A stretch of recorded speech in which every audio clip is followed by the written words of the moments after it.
Okay, so guys, if you know TED Talk, you've probably seen one of the most popular one about what school does with creativity.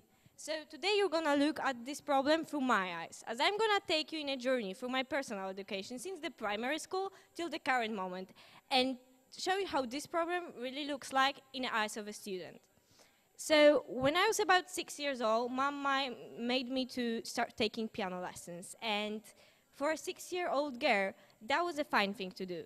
It was okay to sing, to dance, to draw, act, etc. But as I grew older, my school started to take my time away from me. And what I mean by that, they cut out the hours of art and music at school. They stopped giving us those creative home assignment to do and made us do more math exercises instead. So one day I looked around my school and I discovered that not many people were doing anything creative inside of the school or outside of it.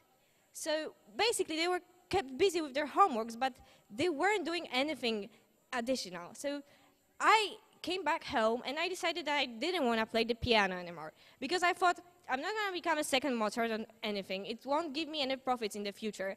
So why bother? And I thought I should focus on more important stuff, like develop my knowledge about the world in general and do more math exercises instead because I wasn't exactly the top of the top at this, and it seemed important. At the same time, pretty much at the same time, I gave up another part of my life, which I enjoyed as a kid and I still do enjoy today, and that was drawing. And from drawing pictures like this, I came into drawing stuff like this during some boring and long lessons at school in my notebook. And at one point of my life, that were basically all the kinds of drawing I was doing, maybe except blocks, which we were to draw on math.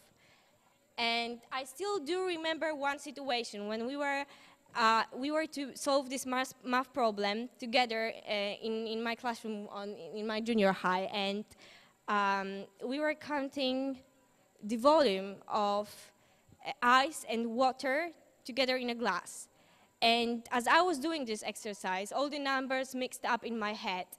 I finally came to the point when I was to count the exact volume of an ice. And for this, I needed to use one of those two formulas. So I had to know the exact shape of an ice. And, well, I was just too lazy to look back in a text. So I thought, well, I asked my class. And what I said was, hey, guys, what was the actual shape of ball? And everyone looked at me suspiciously, together with my teacher. She asked me, are you fine? And the whole class started laughing. And I had to laugh myself because, well, I needed to cover the fact that somehow I made a total fool out of myself. And additional, I realized that I've actually gave myself an answer.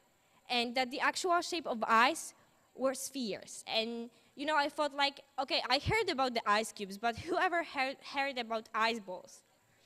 And I'm telling you this story because, well, I want to show you how my imagination was developed, or rather not developed at that point. That I wasn't even able to imagine that there can be something as ice balls in a math exercise.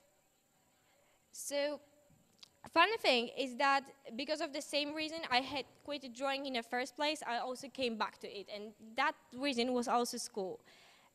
Because, well, I entered my current school, my junior high, my high school, sorry. Some of the teachers started to give us those creative home assignments to do again. And I hated it. Honestly, I hated it. And my first reaction was like, where am I in primary school again? But after some time, I realized that those creative assignments, together with my drawing, that they actually helped me.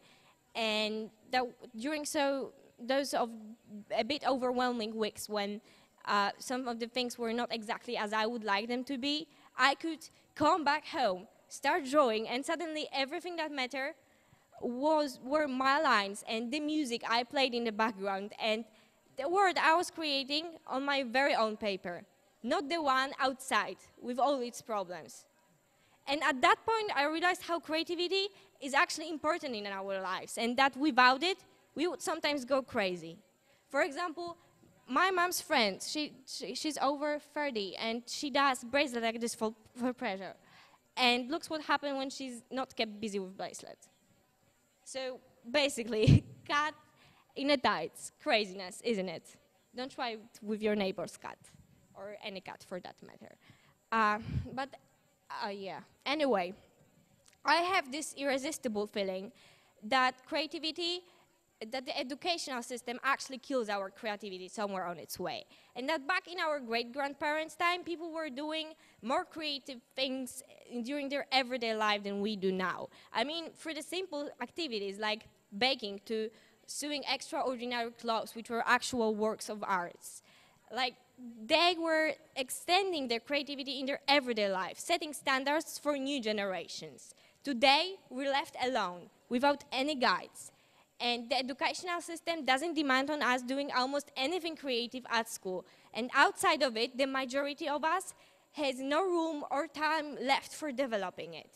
So I'm asking why, what's next? Why, and this is the actual fact, kids in the first 3 years of learning are left alone without any actual music teacher. At the time where they most capable of learning, and they just explore the world with all the future passions and weak and wrong sides, they're left alone without any music teacher, they don't even learn any notes. And the creativity is not as developed as it could be. They say we're all born artists, and they also say it's never too late for learning. I agree with both. For example, this guy, who's another friend of my mom, he created a line of witches in wax like this, and he's over 50. And this is just one of the few creative things he does at this age.